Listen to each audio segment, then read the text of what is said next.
الحمدللہ رب العالمین والصلاة والسلام علی اشرف الانبیاء والمرسلین اما بعد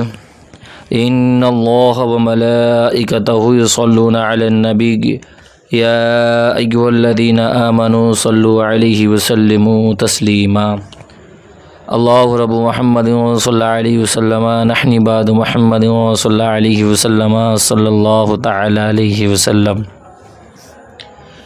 آج کا درس سورۃ البقرہ آیت نمبر 40 سے ہے۔ میں انشاءاللہ آج اس کا ترجمہ، اس کی تفسیر پیش کروں گا۔ آپ سبھی طرح سے گزارش ہے کہ سماعت کرنے سے پہلے آؤ اچھی نیتیں کر لیں، اور آپ سبھی کا ہمارے YouTube channel Barkati online academy سے جڑنے کے لیے آپ سبھی کا بہت بہت شکریہ۔ میں تہ دل سے آپ سب کا استقبال کرتا ہوں۔ تو چلیں سماعت کریں۔ بسم اللہ الرحمن الرحیم۔ یا بنی اسرائیل اذکروا نعمتی التی انعمت علیکم وأوفوا بیہدی اوفی بیہدکم وإیایا فارہبون۔ ترجمہ: اے یعقوب کی اولاد، یاد کرو میرا وہ احسان جو میں نے تم پر کیا، اور میرا عہد پورا کرو، میں تمہارا عہد پورا کروں گا، اور صرف مجھ سے ڈرو۔ یا بنی اسرائیل یعنی اے بنی اسرائیل۔ اسرا کا معنی عبد یعنی بندہ، اور ایل سے مراد اللہ، تو اسرائیل کا معنی ہوا عبداللہ یعنی اللہ کا بندہ، اور یہ عبرانی زبان کا لفظ ہے، اور حضرت یعقوب علیہ السلام کا لقب ہے۔ یہاں آیت نمبر 40 سے لے کر آیت نمبر 50 تک اکثر آیات میں بنی اسرائیل کے عروج، زوال، عزت و ذلت، اقبال و ادبار،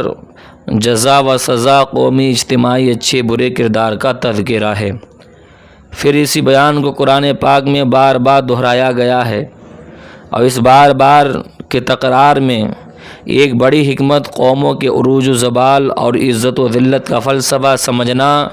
اور مسلمانوں کو اس سے عبرت دلانا ہے کہ جس طرح بنی اسرائیل پیغمبروں کی اولاد ہونے، جلیل القدر انبیاء علیہ السلام کی امت ہونے، اور توریت شریف جیسی کتاب رکھنے کے باوجود اپنے اعتقاد و عمل کے بگاڑ پر ذلیل و رسوا اور مغلوب و مقہور ہوئی، جبکہ توبہ و رجوع اور نبی و کتاب کی تعلیمات پر عمل کرنے کی صورت میں معزز و غالب ہوئی۔ اسی طرح امت مسلمہ بھی اپنے عروج و زوال کے اسباب کو اسی آئینے میں دیکھ سکتی ہے۔ آج سب پوچھتے ہیں کہ مسلمان مغلوبیت اور ذلت اور پستی کا شکار کیوں ہے؟ قرآن میں بیان کردہ بنی اسرائیل کا قومی اور اجتماعی کردار اور موجودہ دور کے مسلمانوں کا قومی و اجتماعی کردار سامنے رکھ کر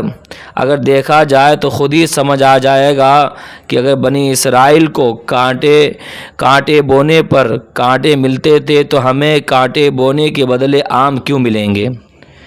اذکروا نعمتی یعنی میرا یہ احسان یاد کرو۔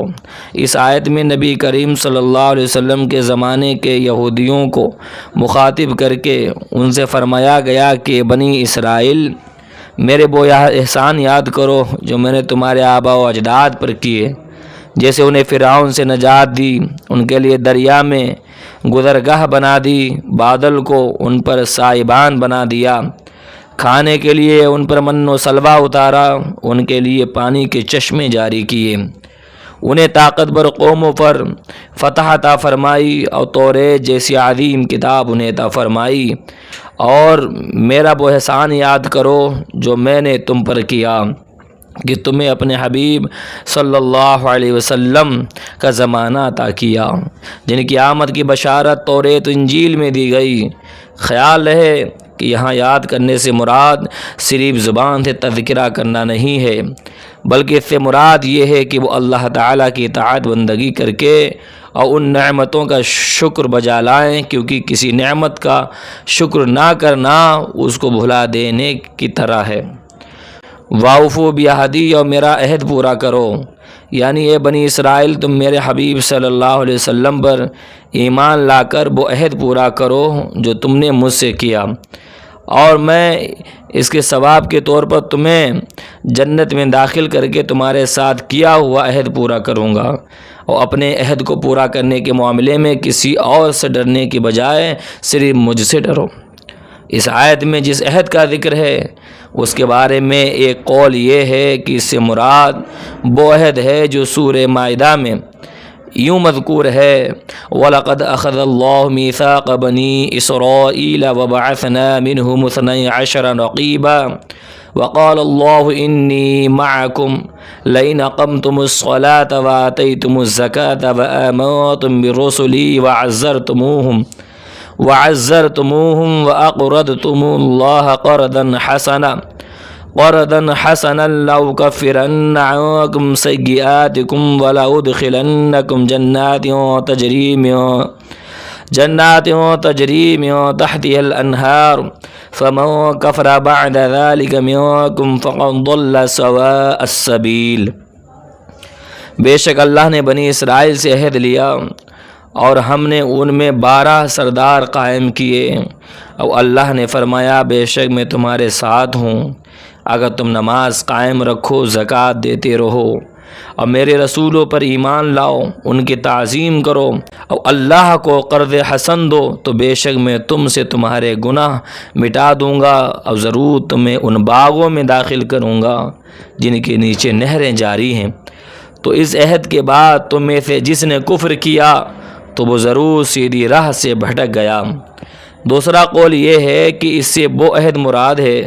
جو اللہ تعالیٰ نے حضرت موسیٰ علیہ السلام کے ذریعے بنی اسرائیل سے لیا کہ میں آخری زمانے میں حضرت اسماعیل علیہ السلام کی اولاد میں ایک نبی کو بھیجنے والا ہوں، تو جس نے ان کی پیروی کی اور اس نور کی تصدیق کی جسے وہ لے کر آئے تو میں اس کے گناہ بخش دوں گا، اسے جنت میں داخل کروں گا، اسے دگنا ثواب عطا کروں گا۔ سبحان اللہ۔ اللہ ہم سب کو عمل کی توفیق عطا فرمائے۔ تو آج کے درس کا اختتام یہیں پر کرتے ہیں، کیونکہ اگلا جو بیان ہے تو میری کوشش یہ رہتی ہے کہ جو ذکر چل رہا ہے وہ پورا ہو جائے۔ اللہ ہمیں آپ کو عمل کی توفیق عطا فرمائے۔ گزارش آپ سبھی حضرات سے ہے کہ آپ سبھی حضرات ہمارے یوٹیوب چینل سے جڑے رہیں اور قرآن کے تفسیر آپ بغور سماعت کرتے رہیں، انشاءاللہ اس کی برکتیں آپ کو حاصل ہوں گی، اور لوگوں تک زیادہ سے زیادہ شیئر کریں، اور جن حضرات نے ابھی تک ہمارا یوٹیوب چینل